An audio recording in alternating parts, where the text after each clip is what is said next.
nabigeena Muhammad sallallahu rabbi wa salaamu alayhi ducadu ducaysan jira waxa u badnayd inuu yiraahdo allaha quluubta rogrogow qalbigayga diintaada ku sug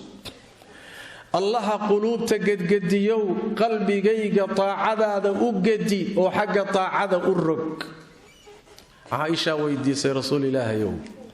ducada baad badisay maxaa ku jira leesh markaasuu nabigu wuxuu sallallahu alayhi wasallam Aisha quluubta adoomadu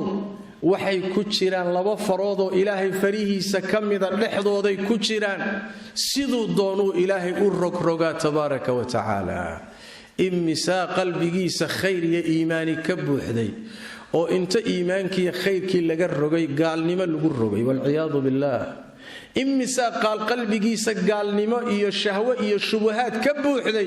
oo inta laga rogay Ilaahay iimaan iyo khayr iyo taaca uu ku rogay imisa fujuur iyo macaasi iyo shubha iyo shahawaad quluubtiisa ka buuxday oo Ilaahay intuu ka gadiyay tabaaraka wa taala taaca iyo khayr iyo wanaag jacayl Ilaahay uu rogay tabaaraka wa taala sidaas daraadeed Allah haduusan ku kaalmaynin waxba ma qabsan kartid